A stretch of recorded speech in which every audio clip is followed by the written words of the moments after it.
नमस्कार स्वामी भक्त हो. मी दीप्ती पाटील आपल्या स्वामींच्या स्वामी_माऊली33 या चॅनलमध्ये आपणा सर्वांचं मनापासून स्वागत करते. आपल्या स्वामींच्या चॅनलला लाईक शेअर सबस्क्राईब करायला विसरू नका.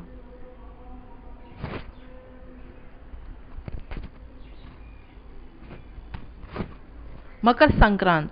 संक्रांत आली म्हणजे संकट आलं असं का म्हणतात? संक्रांत शुभ की अशुभ? सत्य काय आहे? आज देशात मकर संक्रांतीचा सण साजरा केला जात आहे. देशभरात विविध ठिकाणी विविध नावांनी हा सण साजरा केला जातो. उत्तरेत पंजाबमध्ये हा सण माघी लोहरी या नावाने, हरियाणामध्ये सक्रात, पश्चिम बंगालमध्ये पुष संक्रांती, ईशान्येकडे आसामात मेघबिहू, दक्षिणेत तामिळनाडूमध्ये पोंगल या नावाने हा सण साजरा होतो. त्याचप्रमाणे महाराष्ट्रात मकर संक्रांत या नावाने साजरा केला जातो. या सणा दिवशी लोक प्रामुख्याने काळी वस्त्रे परिधान करतात. लोकांना तिळगुळ देऊन म्हणतात, तिळगुळ घ्या गोड बोला. या दिवशी सूर्य मकर राशीत प्रवेश करतो. काही वर्षी 14 जानेवारी रोजी संध्याकाळी सूर्य मकर राशीत प्रवेश करतो. सूर्यास्तानंतर ही घटना घडल्यास त्याचा पुण्यकाळ दुसऱ्या दिवशी मानला जातो. त्यामुळे दरवर्षी 15 जानेवारीला मकर संक्रांत साजरी केली जाते. हा सण माणसांच्या परस्पर संबंधांमध्ये स्नेह व माधुर्य हवे असा संदेश देत असल्यामुळे सामाजिक दृष्टीनेही महत्त्वाचा आहे. तिळगुळ देताना तिळगुळ घ्या गोड बोला असे म्हणण्याची पद्धत, विविध वस्तूचे दान देण्याचा आग्रह, दूरच्या संबंधितांना शुभेच्छा पत्रे व तिळगुळ वगैरे पाठवण्याची पद्धत, सुवासिनींनी आपल्या घरचे तांदूळ दुसऱ्यांच्या घरच्या आधनात शिजवण्याची व दुसऱ्यांच्या घरात असलेला नारळ सोलण्याची कोकणातील प्रथा इत्यादी गोष्टी सामाजिक अभिसरण्याच्या द्योतक आहेत असं मराठी विश्वकोशात लिहिलं आहे.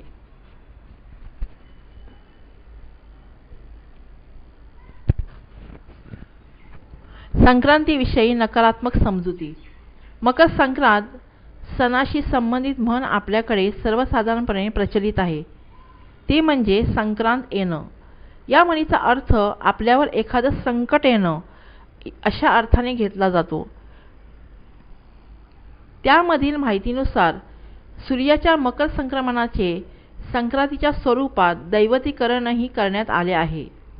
लांब ओठ, दीर्घ नाक, एक तोंड व 9 बाहू असलेल्या एका देवीने संक्रांतीच्या दिवशी संकरासुराची हत्या केली. दरवर्षी तिचे वाहन, शस्त्र, वस्त्र, अवस्था, अलंकार, भक्षण वगैरे गोष्टी वेगवेगळ्या असतात आणि त्या भावी घटनांच्या सूचक मानल्या जातात. ती एखाद्या वाहनावर बसून एका दिशेने येते, दुसऱ्या दिशेला जाते व त्यावेळी तिसऱ्या दिशेकडे पाहत असते. ती ज्या दिशेकडून येते त्या दिशेला समृद्धी मिळते, तर ती जिकडे जाते व पाहते तिकडे संकट कोसळते. त्यामुळे संक्रांत येणे म्हणजे संकट येणे असा वाक्प्रचार रूढ झाला आहे. तिने ज्या वस्तू घेतलेल्या असतात त्या नष्ट वा महाग होतात अशी ही समजूत आहे. पंचांगात तिचे चित्र दिलेले असते. त्यामुळे संक्रांतीच्या दिवशी शुभ कार्य घडत नाहीत. या व्यतिरिक्त गावोगावी काही लोक या कालावधीत फिरत असतात. संक्रांतीत काय करावं, काय करू नये, पुढील वर्षभरात कोणावर संकट येईल आदी गोष्टी ते सांगतात. काही नागरिक अत्यंत चवीने ते ऐकतात आणि आचरणात आणण्याचा प्रयत्न करतात. पण या सर्व चुकीच्या प्रथा आहेत. म्हण कधीपासून रूढ झाली. संक्रांत येणं म्हणजे संकट येणं असा वाक्प्रचार रूढ होण्यासाठी वरील दंतकथेचा एक आधार आहे. त्या व्यतिरिक्त पानिपतच्या लढाईचाही त्याला संदर्भ दिला जातो. पानिपतची लढाई 1761 साली संक्रांतीच्याच दिवशी झाली. त्यावेळी संक्रांत 10 किंवा 11 जानेवारीला येत असे. या पराभवाने मराठी भाषेत पानिपत झालं अशी म्हण रूढ झाली. त्याचप्रमाणे संक्रांत आली या म्हणीचाही पानिपत लढाईशी संबंध आहे का, हा प्रश्न निर्माण होतो.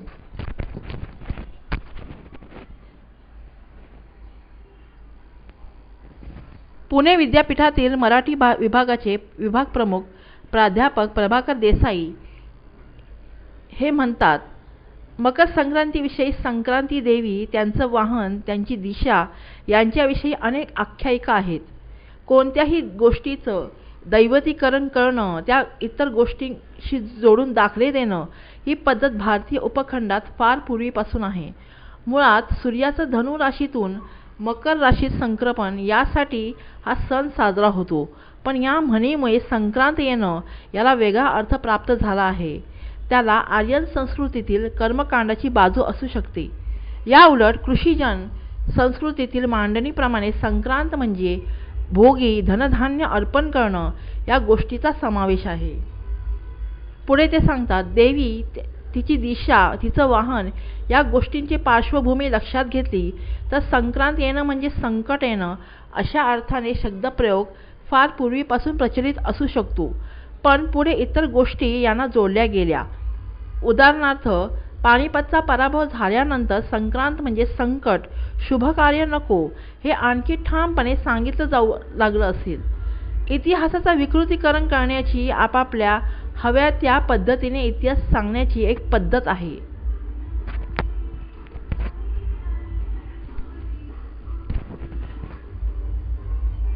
संक्रांत येणं म्हणजे संकट अशा अर्थाने प्रचलित विचारसरणी पूर्वीपासून मांडण्यात येत होती.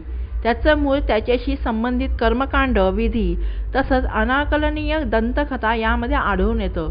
म्हणूनच हे पूर्वीपासून चालत आलेलं असू शकतं. त्याला पानिपतची जोड मिळाली असं म्हणता येईल.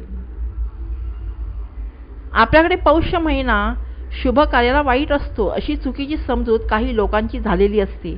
पौष महिना हा शुभ कार्याला वाईट नसतो. पौष महिन्यात मकर संक्रांती येत असल्यामुळे हा गैरसमज निर्माण झालेला असावा. पौष अशुभ असून तो शुभ नाही असं बिंबवलं गेलेलं आहे. पण पौष अशुभ नसून शुभ आहे. पंचांगात पौष महिन्यातही विवाह मुहूर्त दिलेले असतात. संक्रांत अशुभ नाही. पंचांगकर्ते आणि खगोलशास्त्रज्ञ संक्रांत अशुभ असल्याचे पूर्णपणे फेटाळून लावतात. ते म्हणतात, मकर संक्रांतीपासून दिवस मोठा, रात्र लहान होऊ लागते. दिवस मोठा होणं ही वाईट नसून चांगली आणि आनंदाची गोष्ट आहे. प्राचीन काळी विद्युत दिवे नव्हते. त्यावेळी दिनमान मोठे होत गेल्याने अधिक वेळ कामे करता येतात. म्हणून मकर संक्रांती हा गोड सण मानला जात होता. संक्रांती देवीने पहिल्या दिवशी संकरासूर, दुसऱ्या दिवशी किंकरासूर राक्षसाला ठार मारले असे प्राचीन कथेत सांगितलं गेलं आहे. संक्रांती देवीने जर राक्षसाला ठार मारलं तर ते वाईट कसं असेल? हा सत्याचा विजय आहे, ही तर चांगलीच गोष्ट आहे ना. संत साहित्याने संक्रांत हे संक्रमण मानलं आहे. वाईट गुण सोडून चांगल्याकडे जाणं, सद्गुणांमध्ये संक्रमण करणं म्हणजे संक्रांत. संत तुकारामांनाही आपल्या ओवीत याविषयी स्पष्ट सांगितलेलं आहे. देव तिळी आला, गोड गोड जीव झाला अशी ओवी त्यांनी केली होती. संक्रांतीच्या दिवशी देव तिळी येणं म्हणजे नशिबी किंवा आयुष्यात येणं होय. यालाच खऱ्या अर्थाने तिळगुळ किंवा संक्रांत असं संत तुकारामांनी मानलेलं आहे. संक्रांत अशुभ नसल्याचं पटवून देण्यासाठी विविध सण उत्सवांचा ऋतूशी असलेला संबंध समजावून सांगितलेला आहे. हिंदू सण उत्सवांची रचना अतिशय प्राचीन काळी करण्यात आली होती. त्या काळी आजच्यासारखी भौतिक साधने उपलब्ध नव्हती. शेतीप्रधान संस्कृती तसंच लोकसंख्याही कमी होती. प्रवास, दळणवळणाची साधनेही आतासारखी नव्हती. त्या काळी शरीराचं, मनाचं आरोग्य चांगलं ठेवणं हाच त्यामागचा उद्देश होता. त्यामुळे तशा प्रकारचे सण आणि उत्सवांची रचना केली गेली. ऋतूप्रमाणे आहारात बदल केला तर शरीराचं आरोग्य चांगलं राहतं. शेतीच्या कामांच्या वेळापत्रकानुसार तसंच ऋतूंवर आधारित ते गणित असतं. त्यामुळे वरील सर्व गोष्टींचा विचार करता चांगली गोष्ट झाली त्यावेळी संक्रांत आली असा शब्दप्रयोग व्हावा. पूर्वीचं संकट येणं हा अर्थ रद्द करून संक्रांत येणं याची नवी व्याख्या व्हायला हवी.